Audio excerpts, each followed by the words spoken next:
بسم اللہ الرحمن الرحیم ان الحمد للہ رب العالمین والصلاة والسلام علی محمد وعلی آلہ واصحابہ اجمعین اما بعد قال اللہ تعالی فی القرآن المجید والفرقان الحمید فاعوذ باللہ من الشیطان الرجیم بسم اللہ الرحمن الرحیم والکاظمین الغیظ والعافین عن الناس صدق اللہ العظیم۔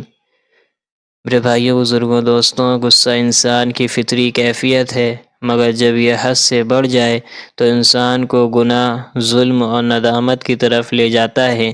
قرآن مجید نے انسان کو اعتدال، صبر اور حلم کی تعلیم دی ہے اور غصے پر قابو پانے کو اعلیٰ اخلاق میں شمار کیا گیا ہے۔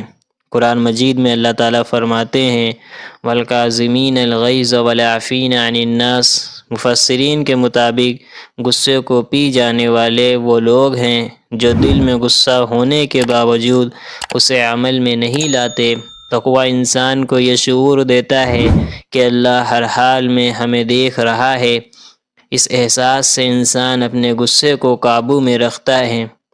اللہ تعالیٰ قرآن میں بار بار صبر کی تلقین فرماتے ہیں ان اللہ مع الصابرین، کہ صبر کرنے والوں کے ساتھ یقیناً اللہ ہے۔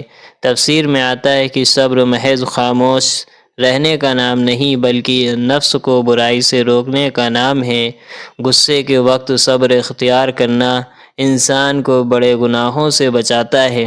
قرآن ہمیں معاف کرنے کا حکم دیتا ہے فاعفوا واصفحوا۔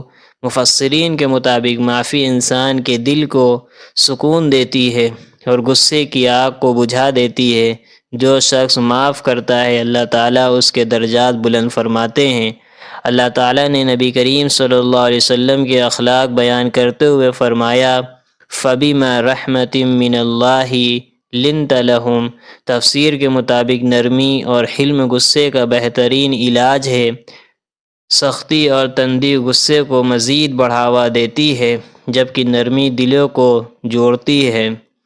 قرآن ہمیں شیطان کے وسوسوں سے اللہ کی پناہ مانگنے کی تعلیم دیتا ہے وَإِمَّا يَنزَغَنَّكَ مِنَ الشَّيْطَانِ نَزْغٌ فَاسْتَعِذْ بِاللَّهِ۔ مفسرین کے مطابق غصہ اگر شیطان کی طرف سے ہوتا ہے اس لیے غصے کے وقت اللہ کی پناہ مانگنا دل کو سکون دیتا ہے۔ قرآن مجید کی تعلیمات کے مطابق غصے پر قابو پانا اعلیٰ اخلاق اور کامیابی زندگی کی علامت ہے۔ تقویٰ، صبر، معافی، نرمی اور اللہ سے مدد مانگنا وہ ذرائع ہیں جن کے ذریعے انسان اپنے غصے کو کنٹرول کر سکتا ہے۔ جو شخص غصہ